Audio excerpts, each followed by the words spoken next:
Hi friends, welcome to மூன்று முடிச்சு promo. இன்றைக்கி நம்ம மூன்று முடிச்சு சீரியலில் என்ன விறுவிறுப்பான விஷயம் அப்படின்னு பார்க்கறதுக்கு முன்னாடி நம்ம சேனலை சப்ஸ்கிரைப் பண்ணலை அப்படின்னா மறக்காமல் சப்ஸ்கிரைப் பண்ணிக்கோங்க. இப்போ வாங்க அந்த விறுவிறுப்பான விஷயம் என்ன அப்படின்னு சொல்லிட்டு பார்த்துடலாம்.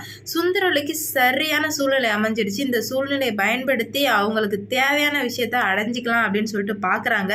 அதை வந்துட்டு அவங்க அடைவாங்களா அடைய மாட்டாங்களான்னு சொல்லிட்டு தாங்க இந்த வீடியோவில் நம்ம பார்க்க போகிறோம். இப்போ சுந்தரவல்லி இவ்வளோ நாளாக எதுக்கு காத்துட்டு இருந்தாங்களோ அது வந்து நடந்துடுச்சு. அதனால் சுந்தரவல்லி சந்தோஷத்தின் உச்சத்தில் இருக்காங்க. கண்டிப்பாக வந்து இதுக்கு மேலே அவள் இந்த வீட்டுக்கு வரவே மாட்டா. அப்படி வந்தாலும் அதுக்காக நான் ஒரு டீல் பேசி அவளை நான் என்ன பண்ணுறேன்னு மட்டும் பாரு அப்படின்னு சொல்லிட்டு நினச்சிட்டே இருக்கும்போது அருணாச்சல வண்டி எடுத்து கடகடன்னு போகிறாங்க. எங்கே போகிறீங்க அப்படின்னு சொல்லிட்டு கேட்கும்போது அதெல்லாம் சொல்கிறது இல்லை அப்படின்னு சொல்லிட்டு சொல்கிறாங்க. கண்டிப்பாக இது சுந்தரவல்லிக்கு தெரிஞ்சிச்சுன்னா கண்டிப்பாக அவள் விடவே மாட்டா அப்படின்னு சொல்லிட்டு சொல்லாமல் போகிறாங்க. ஆனால் வந்துட்டு போகும்போது தான் மாதவி ஃபோன் போட்டு டேடி உங்கள்கிட்ட ஒரு விஷயம் சொல்லணும் அப்படின்னு சொல்லிட்டு சொல்லும்போது எங்கே போயிட்டுருக்கீங்க அப்படின்னு கேட்கும்போது மாதவி கிட்ட உண்மையெல்லாம் சொல்லிடுறாங்க. இந்த மாதிரி நந்தினி வந்து கைது பண்ணிட்டாங்களாமா, நான் வந்துட்டு போயிட்டு என்னன்னு பார்க்குறேன் அப்படின்னு சொல்லும்போது அப்போ இதுக்கு எல்லாத்துக்கும் காரணம் வேறு யாரும் இல்லைப்பா, சுந்தரவல்லி மட்டும்தான் அப்படின்ற மாதிரி சொல்லவும் என்ன சொல்கிற, நீ சொல்கிறதெல்லாம் உண்மையா அப்படின்னு கேட்குறாங்க. ஆமாம், நான் சொல்கிறதெல்லாம் முழுக்க முழுக்க உண்மை தான். அவங்க தான் நம்ம நந்தினி இந்த வீட்டை விட்டு வெளியே போகும்போதே அவள் இந்த வீட்டை விட்டு போவா, ஆனால் உள்ளே வரமாட்டா, என் பையன் மட்டும்தான் வருவா அப்படின்னு சொல்லிட்டு சொல்லியிருந்தாங்க. ஆனால் அவங்க என்ன பண்ண போகிறாங்க என்ன அப்படின்னு சொல்லிட்டு எந்த விஷயமே எனக்கு தெரியவே தெரியாது. ஆனால் இப்போ தான் உண்மை புரியுது.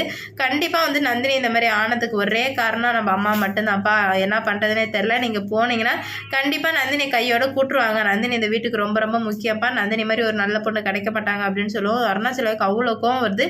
நீ சொல்கிறதுலாம் உண்மையாக மட்டும் இருந்துச்சுன்னா, நந்தினி இப்படி போனதுக்கு காரணம் சுந்தரவல்லியா இருந்துச்சுன்னா கண்டிப்பாக உங்கள் அம்மா அந்த வீட்டில் இதுக்கு மேலே இருக்க மாட்டேன், நான் இருக்கவும் விடவே மாட்டேன். நான் இவ்வளோ நாள் பொறுமையாக இருந்து ஒரு பொண்ணோட வாழ்க்கை, சூர்யாவோட வாழ்க்கை அழிக்கிறன்ற ஒரு எண்ணம் கூட இல்லாமல் இந்த மாதிரிலாம் பண்ணிட்டாரு அப்படின்னு சொல்லிட்டு அருணாச்சல வேகமாக வண்டி ஓட்டிகிட்டு இருக்காரு.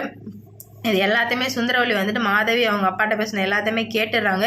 கேட்டுட்டு உடனே மாதவி வந்து அடி நடிக்கிறாங்க. எவ்வளோ திமிரு இருந்தால் உங்கள் அப்பாவுக்கு ஃபோன் பண்ணி சொல்லியிருப்பீங்க, இதுக்கு மேலே இந்த வீட்டில் நீங்கள் இருக்கவே கூடாது அப்படின்னு சொல்லிட்டு வீட்டை விட்டு தள்ளும்போது நீங்கள் ஃபஸ்ட்டு இந்த வீட்டை விட்டு வெளியே போங்க அப்படின்னு சொல்லுவோம். நம்ம சுந்தரவல்லிக்கு ஒன்றுமே புரியல, உங்களுக்குலாம் எங்கேருந்து இவ்வளோ தைரியம் வந்தது அப்படின்னு சொல்லிட்டு கேட்கவும், இன்னும் கொஞ்சம் நேரத்தில் தெரிஞ்சிருமா, நீங்கள் என்ன பண்ண எல்லாத்தையுமே வந்துட்டு அப்பா கிட்ட தெரிஞ்சிருச்சு, இதுக்கு மேலே உங்களால் எதுவுமே மறைக்க முடியாது அப்படின்னு சொல்லிட்டு சொல்கிறாங்க.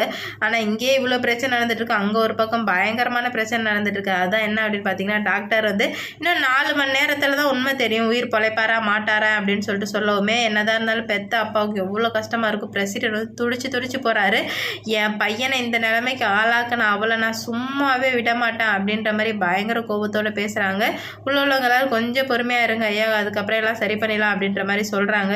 இரு என் பையன் கண்டிப்பாக முழிச்சு வருவான், அவன் கையால் தான் அவளுக்கு சாவும் அப்படின்ற மாதிரி டைலாக் விட்டுட்ருக்காங்க. என்ன நடக்க போகுது அப்படின்னு சொல்லிட்டு பொறுத்திருந்து பார்க்கலாம். இந்த வீடியோ பிடிச்சிருந்தா லைக் பண்ணுங்கள், ஷேர் பண்ணுங்கள், கமெண்ட் பண்ணுங்கள். இது போன்ற வீடியோ சீரியல் அப்டேட் தெரிஞ்சுக்க நம்ம சேனலை மறக்காமல் சப்ஸ்கிரைப் பண்ணிக்கோங்க.